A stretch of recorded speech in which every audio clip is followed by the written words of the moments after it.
अस्सलाम वालेकुम नाज़रीन। इबरत वेदर न्यूज़ सां गॾु आहियां ग़ुलाम हुसैन ख़ासि केली। अव्हांखे ॿुधायूं त सियारे जे मौसम जो पहिरियों ताक़तवर बरसाती सिस्टम जेको आहे 15 अक्टूबर खां सिंध में दाख़िलु थींदो।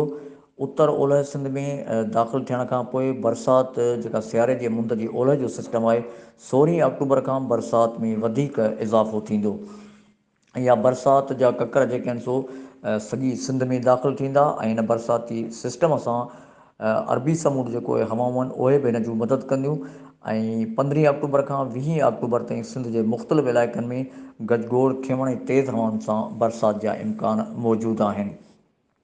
सखर डिवीज़न जे सखर, ख़ैरपुर, मीरस, घोटकी, कशमोर, कंदकोट, शिकारपुर, जैकमाबाद, लाड़काणे डिवीज़न जे लाड़काणू, कंबर शदादकोट, नवाबशाह, शहीद बेनज़ीराबाद, नवाबशाह डिवीज़न जे नौशरो फ़िरोज़, नवाबशाह ज़िलो, सांगड़ में गजगोड़ ऐं खिवण ऐं तेज़ हवाउनि सां बरसाति जा इम्कान आहिनि। अहिड़ीअ तरह ॾखण सिंध जे हैदराबाद डिवीज़न जे हैदराबाद, जामशोरो, दादू, ठट्टो, सिजावल, बदीन, टंडोलायार, मटियारी में गजगोड़ ऐं खिवण सां गॾु बरसाति जा इम्कान मौजूदु आहिनि। कराची डिवीज़न जे बि मलीर, काठोड़ समेत कराची जे मुख़्तलिफ़ इलाइक़नि में किन हंधनि ते हल्की बरसाति ऐं किन हंधनि ते फुड़ फुड़ बि थी सघे थी। अहिड़ीअ तरह मीरपुरख़ास डिवीज़न जे मीरपुरख़ास ज़िलो, उमरकोट ऐं थरपारकर में बरसाति जा इम्कान मौजूदु आहिनि। सॼी सिंध जे मुख़्तलिफ़ इलाइक़नि में वक़्फ़े वक़्फ़े सां 15 अक्टूबर खां 20 अक्टूबर ताईं किथे हल्की ऐं किथे तेज़ बरसाति जा इम्कान मौजूदु आहिनि।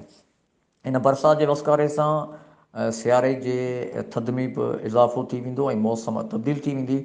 अहिड़ीअ तरह मुल्क जे सूबे बलूचिस्तान जे मुख़्तलिफ़ इलाइक़नि में गजगोड़ ऐं खिवण सां गॾु बरसाति जा इम्कान आहिनि। सूबे पंजाब जे मुख़्तलिफ़ इलाइक़नि में बरसाति जा वसकारा थींदा। सूबे ख़ैबर पख्तूनख्वा जे बि मुख़्तलिफ़ इलाइक़नि में गजगोड़ ऐं खिवण सां गॾु बरसाति जा इम्कान मौजूदु आहिनि।